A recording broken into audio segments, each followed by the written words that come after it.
প্রিয় দর্শক, কেমন আছেন? নতুন ভিডিওতে আপনাদের সবাইকে আমন্ত্রণ। বাংলাদেশে জঙ্গি হামলার বিষয়ে একটু কথা বলবো। সেটি হচ্ছে, এখন হঠাৎ করে বিভিন্ন বাড়িতে জঙ্গিদেরকে ধরা হচ্ছে বা বাড়ি ঘেরাও দিয়ে রাখা হচ্ছে, রেল স্টেশনে বোমা পাওয়া যায়, বাজারে বোমা পাওয়া যায়। কেন, কিভাবে সম্ভব? ডক্টর ইউনূসের সময় নাকি কোনো জঙ্গি আক্রমণ ছিল না, কোনো জঙ্গি দেশে ছিল না। অনেকেই টক শোতে খুব দাপটের সাথে বলেছেন শেখ হাসিনার সময় জঙ্গি নাটক হতো, জঙ্গি নাটক এগুলো আমরা বুঝি। এখন জঙ্গিরা কোথায়? ইউনূসের টাইমে। তখন আবার আরেকজন বলে যে ভাই, এখন জঙ্গিরা তো সব বাইরে, এখন তার বাসা ঘেরা দেওয়ার দরকার নাই, এখন পুরো বাংলাদেশটাই ঘেরা দিতে হবে, কারণ জঙ্গিরা মুক্ত এবং জেল থেকে সমস্ত জঙ্গি বেরিয়ে এসছে। সো ডক্টর ইউনূসের সময় আপনি জঙ্গি পাবেন কোথায়? এখন আবার জঙ্গিদের ব্যাপারে কথা হচ্ছে, সরকার একটু নড়ে চড়ে বসেছে, একটা নির্বাচিত সরকার এসছে এবং তারা বিভিন্ন কারণে জাতীয় এবং আন্তর্জাতিক চাপে এখন জঙ্গিদেরকে খোঁজা শুরু করেছে। ঠিক আছে, সাভারে একটা বাড়ি ঘেরাও দিয়েছে পুলিশ, সেখান থেকে জঙ্গিবাদের সাথে যারা জড়িত জেএমবি তাদের একজনকে আটক করেছে। পত্রিকায় এসছে গতকাল, আপনারা দেখেছেন, টেলিভিশন নিউজগুলোতে আপনারা দেখেছেন। এটা কি জঙ্গি নাটক নাকি আসলে জঙ্গি পাওয়া গেছে? ওই সাভারে কি শেখ হাসিনা ছিল বা আওয়ামী লীগ ছিল? আওয়ামী লীগের সময়, বরং আওয়ামী লীগের সময় সারা দেশে জঙ্গি তৎপরতা নির্মূলের জন্য আইন শৃঙ্খলা বাহিনী কাজ করেছে এবং সরকার আইন শৃঙ্খলা বাহিনীকে এই উদ্যোগটি অব্যাহত রাখার জন্য অনুরোধ জানিয়েছে যে আপনারা খুঁজে বের করুন কোথায় কি হচ্ছে, কারা কারা জঙ্গি হামলা করতে চায়, কারা কারা জঙ্গিবাদের সাথে যুক্ত। এবং অনেক জায়গায় অনেক বাড়িতে ঘেরাও দিয়েছে, আপনারা দেখেছেন। তখন নিন্দুকেরা বলেছে এগুলো নাটক, জঙ্গি নাটক, আসলে জঙ্গি নেই। এখন কি জঙ্গি পাওয়া যাচ্ছে সাভারে? এখন কি বিভিন্ন জায়গায় বোমা পড়ে থাকতে দেখা যায়? এখন কি বোমা আতঙ্কে ভুগছে দেশের মানুষ? এখন কি বাংলাদেশ নিরাপদ আছে?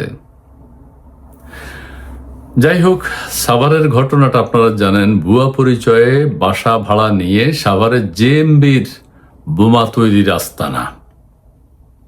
আপনারা নাশকতা দেখেছেন, হলি আর্টিজানে বোমা হামলা দেখেছেন, কত মানুষের মৃত্যু হয়েছে সেখানে।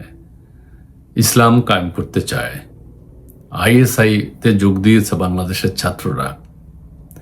এখন পাকিস্তানের সাথে আমাদের যে যোগাযোগ, আফগানিস্তানের সাথে আমাদের যে যোগাযোগ, আমাদের সাবেক সেনা কর্মকর্তারা সহ দেশকে জঙ্গিবাদের একটা নিরাপদ আস্তানা হিসেবে তৈরি করেছে।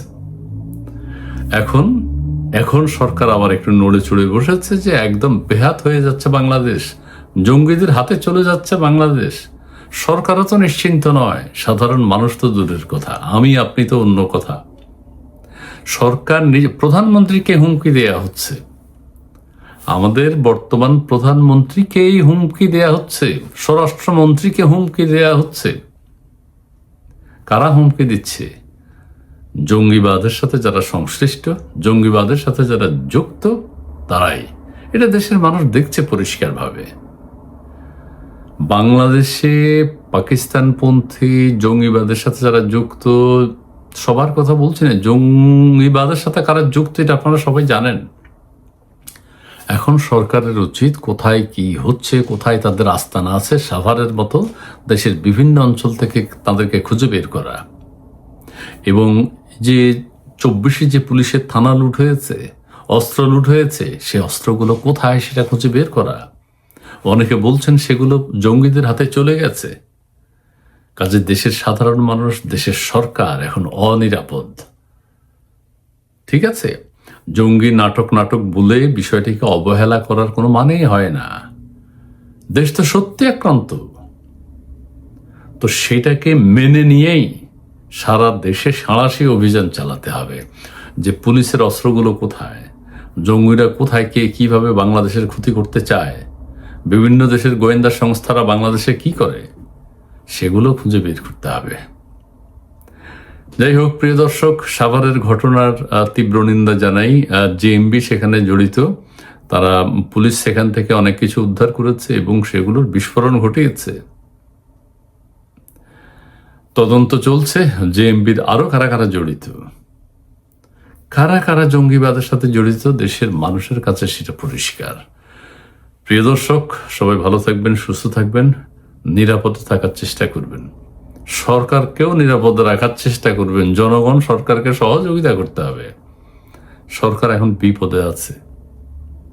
জঙ্গিবাদের সাথে হাত মিলিয়েই তো আবার বর্তমান সরকার ক্ষমতায় এসছে। এটা বলতে গেলে আবার অনেক কথা, সেটি বলবো না। তারপরও একটা সরকার যখন পরিচালনা করে কেউ কোনো সংগঠন, তাদের নিশ্চয়ই একটা দায়িত্ব আসে জনগণের জানমালের নিরাপত্তা বিধান করা, জাতীয় এবং আন্তর্জাতিক শৃঙ্খলা রক্ষা করা।